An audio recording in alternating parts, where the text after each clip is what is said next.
Hello, vinyl community.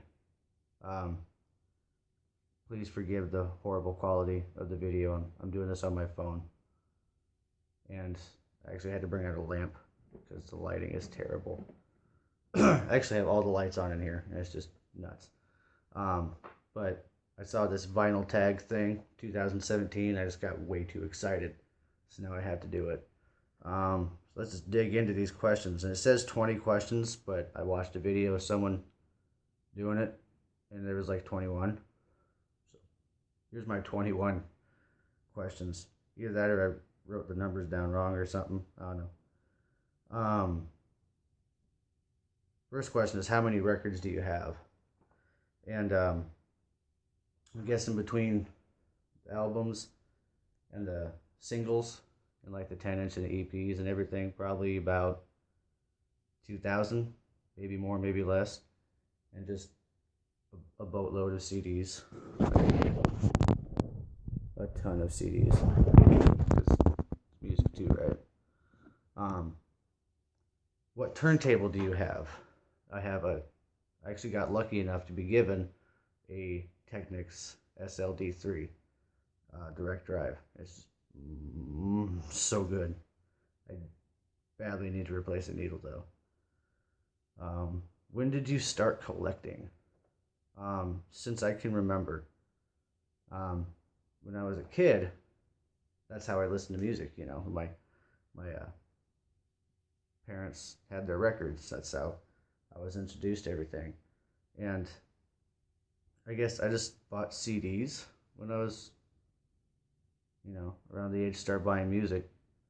But it was just a part of the thing. It was playing records and getting records too. So it was kind of interchanged.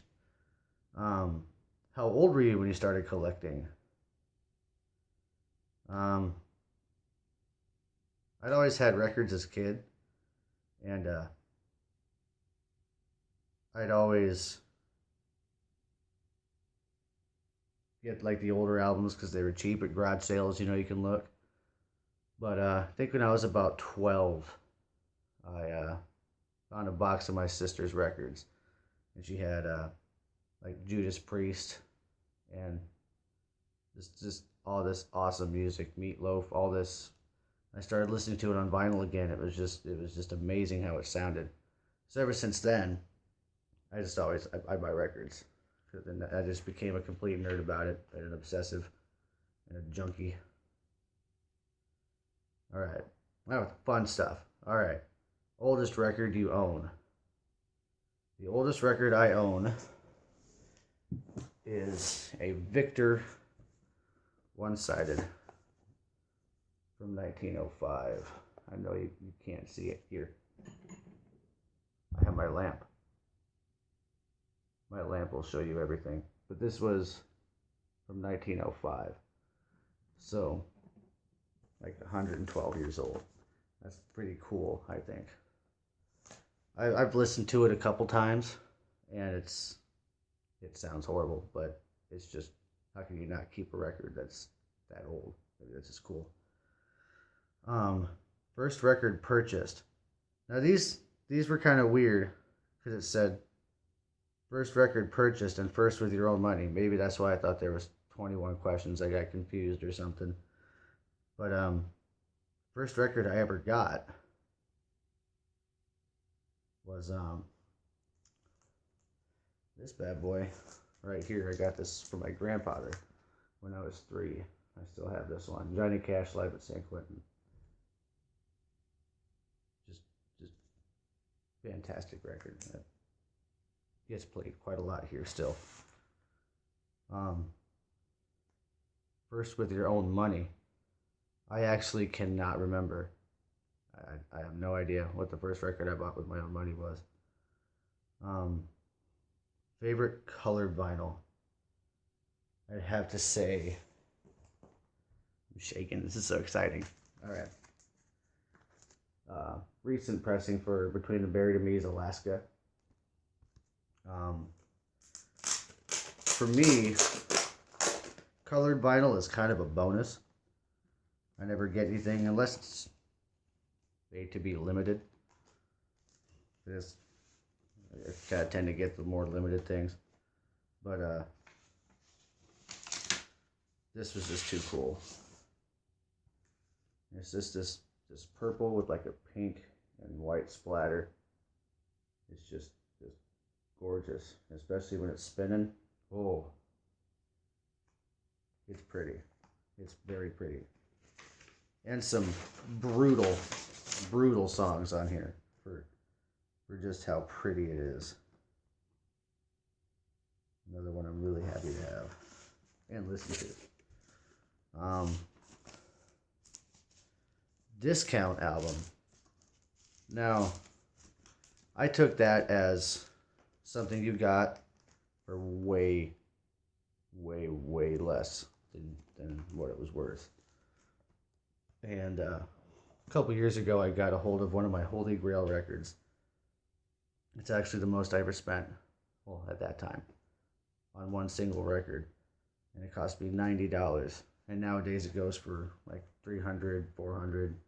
But it's Sound of Madness from Shinedown. This is one of my babies.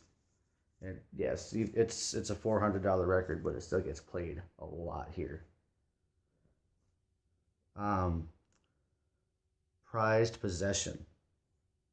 Let's see in my little pile here. I'm going to say it's a prized possession just because of the fact it's one of the greatest albums of all time, in my opinion. It's I'm God from Stabbing Westward. If you haven't heard this record, just do it. Do yourself a favor. These guys were amazing. And it never gets old. Favorite record by a female artist. Since I'm a jerk, I picked out two. Just because, like a female fronted band and an artist. So for fronted band, definitely Dead Sarah. I got to see these guys a couple years ago, and it was just amazing. And for artist, hands down, Margo Price. She is just absolutely, just beautiful voice, beautiful lyrics, everything about it. And I got the special one with an autograph on it because I'm a nut. Usually I don't like having things that are autographed unless I was there, but it was the same price as a regular one. It's like, all right, cool.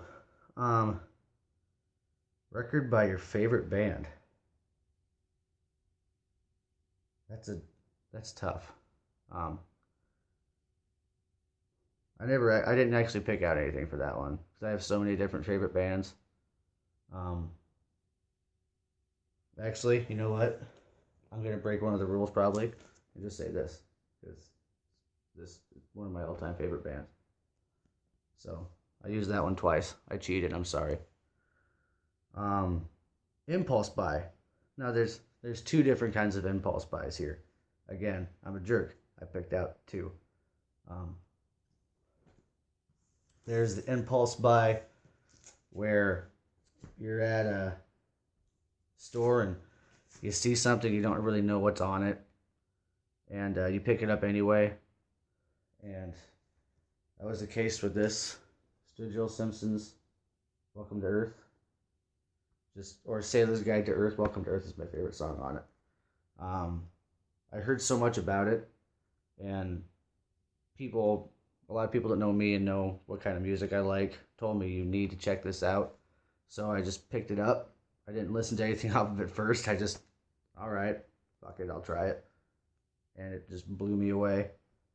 And the other kind of impulse buy is something I rarely do, where I figure out something exists and I have to get it right then.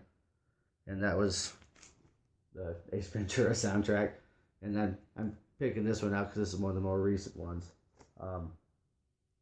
It's just too cool. And it's this really gnarly, and I can say that because this movie came out in the 90s. This striped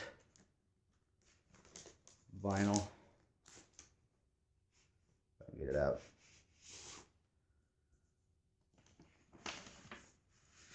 It's got the Miami Dolphins colors. It's just, it's just so cool. And it has Aces in the House, Tone Loc, which I had to geek out when I got this and play that song over and over and over again. So, yeah, my neighbors have probably heard Tone Loc more than most people in the 90s have, because I play this stuff loud, because you have to. You have to introduce your neighbors to good stuff, you know. A gift. Most recently, Christmas gift from my buddy. I'd gotten him, big Fall Out Boy fan, so I got him From Under the Cork Tree. He got me. He knows I'm a huge Hans Zimmer fan. I didn't have this one yet, so he got me the soundtrack for Inception. It's on this clear vinyl. Really cool. Anything Hans Zimmer does is just amazing. Most played record. Again, breaking the rules. I'm picking out 2. Because my son also has his own little record collection. So I'm gonna... My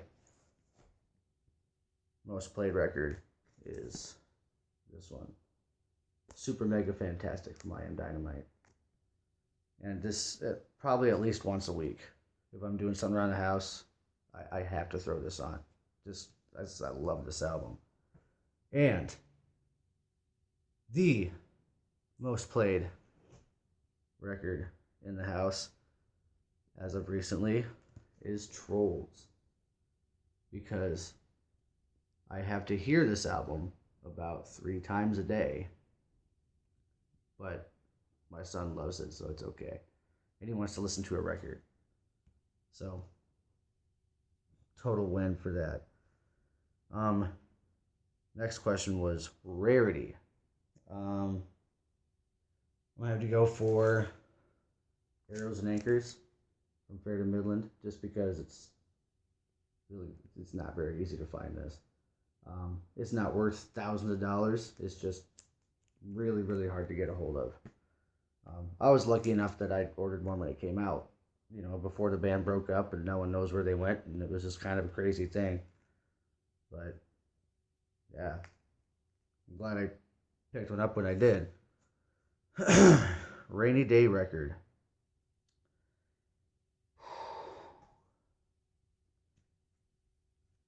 Cliche, I know, but 10,000 Days from Tool, because there's never a bad time to play this record. If you're mad, and you just want something hitting hard, or if you're happy and you want just something that makes you happier, or if you're sad and you just want to get those emotions out, it's just versatile. It's just amazing. A feel-good album. Definitely Diorama from Silverchair. This album just, the feels, man. The feels. Because this is so amazing. I'm always happy when I listen to this. It's just so good. A nostalgic record. Now, one that I just figured out existed and had to buy. Another impulse one. Was actually, it was an Urban Outfitters record, and I didn't know that I thought they made clothes, but someone had posted it, and I saw it, and I was just buy. I'm not made of money, but I saw it, and I was just buy. And this says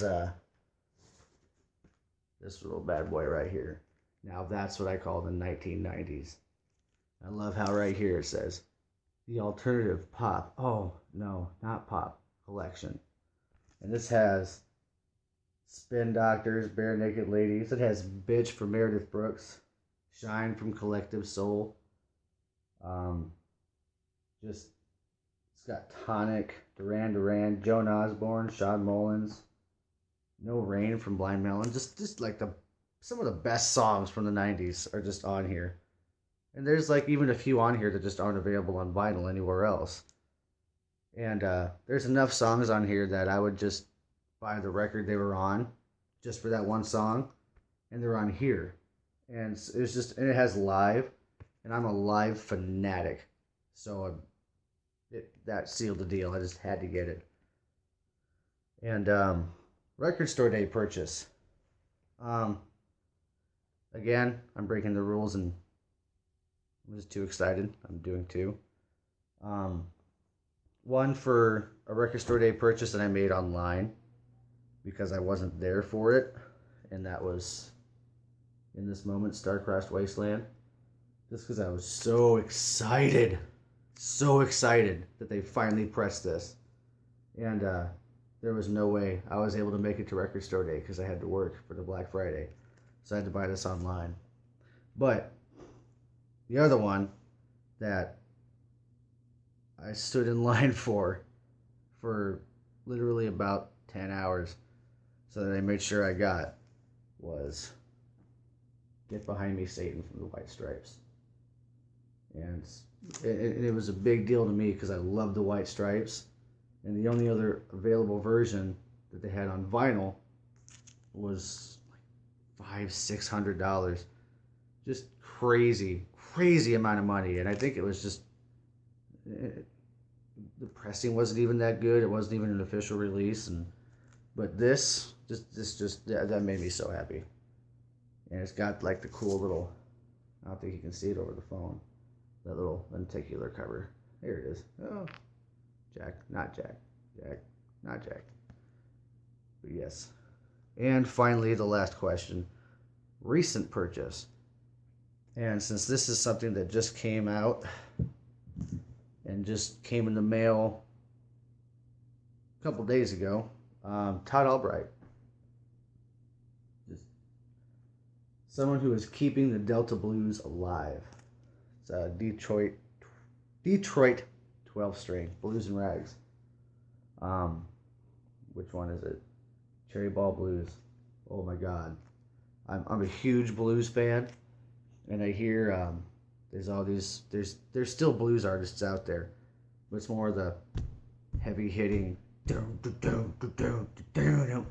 really hard hitting blues.